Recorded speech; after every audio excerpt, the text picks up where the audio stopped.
Alright, so you just finished creating your assembly. Your block is fully constrained. One piece is grounded, in this case it's the black piece. And if you were to grab these, they don't slide anywhere. So we've fully constrained, all degrees of freedom are locked in. Next thing I want to do is make a presentation. Go to the eye, new, presentation.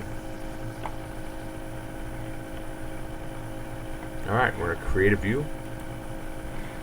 And the puzzle piece, or sorry, the assembly of your puzzle pieces should show up right here as an IAM. If that's the case, hit OK, and the piece comes into here in your new window. I'm going to zoom out just a little bit.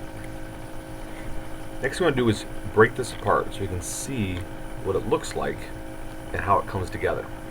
We're going to tweak components, direction, straight line, and Z is the default, and I think it will stay that way.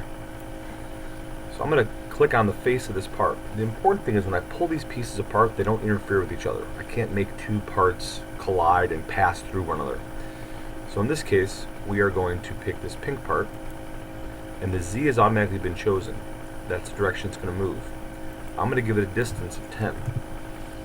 Hit the check mark, and it moves out. I can zoom out and take a look at that. That's good. And you can kind of see inside your puzzle now. Next thing I like to do is give it a spin. So I've hit the check mark there. I'm going to change the spin. I'm going to make it spin 360 degrees. It's a full circle. And it's spinning around the Z axis. That's why it's blue. Hit the check mark. Nothing happens. That's fine. I'm going to give it a third move. I'm going to go back to my straight line. I'm going to pick the Y direction this time. Change it to Y. Now the Y is blue. I'm going to move, in this case, a -5. That's because I want it to move up.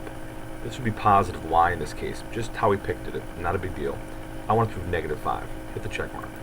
And it moves up. So now that pink piece has cleared the puzzle. Next, it looks to me like my purple piece, if I move it around, let's close this, and let's kind of spin my model and see. Looks like the purple piece can come straight away this direction. So I'm going to pan up a little bit, tweak components, direction, click on there. Z is blue, that's fine. So I'm going to do a Z of 5. These numbers don't matter. I wouldn't go too much higher than 20. Hit the check mark. And this time I'm going to go switch to Y, and I'm going to go -10. Hit the check mark. Now I'm going to say I'm going to switch this to a spin. I'm going to spin it 180 degrees. And you can pick these numbers random. And hit close. I'm going to go back to the front view of my puzzle. And look at the bottom now. The bottom piece I want to drop. It looks like I can drop it straight down. So I'm going to look at that view. Tweak components. Straight line Z. Zoom in, click on there. I'm going to drop this in Z, and I'm going to drop this 115. In this case, it's actually a positive number, 15, and it comes straight down. Let's go back to the home view and make sure that's possible. It looks good to me. Alright, I'm going to hit the check mark. I'm going to now spin this guy. Let's spin him 700 degrees. Check mark. Here. Go back, move them 5, and let's move them 5 in the Y direction. Or let's just pick X. Check mark. Okay, so I'm still in the home view. The black piece is going to stay where it's at, so I'm going to move around here to my red one. The red one should be able to move easily in that Z direction, and I'll make it 10 again. Check mark. Let's switch to a spin. 180. Check mark. And then I'm going to move mine now. That's an X right there. I'm going to drop it down in the X. I'm going to drop it down another 10. Alright, let's go back to the home view. And that's my pieces of the puzzle all coming apart there. Alright, I'm going to close that. Now I'm going to go to animate. And I'm going to hit play. I'm going to watch my puzzle get reassembled.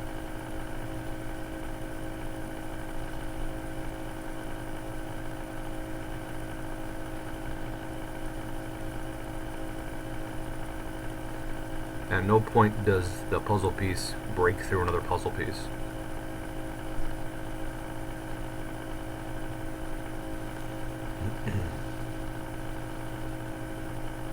And bring the pink one in. Alright. So now I can reset and I can record. It's going to be renamed Explosion 1.1. I'm going to change the name just in case I've done this before. And I'm going to hit save. And it's going to be broadband and 640/480. And hit OK. And now you're going to hit play. And it's going to record and make a movie of what you've just done. That movie file you'll then place in YouTube and email to your instructor. This way, if you take your puzzle home and you give it to your friends to play with and they can't figure it out, you can pull up your video on your YouTube page and show them the solution to your problem.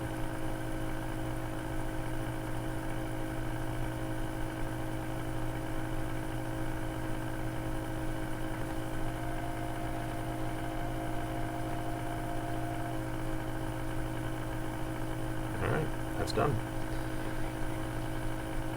I'm going to go ahead and save this.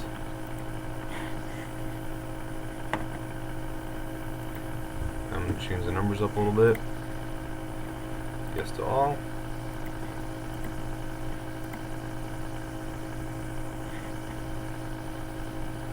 And that's it.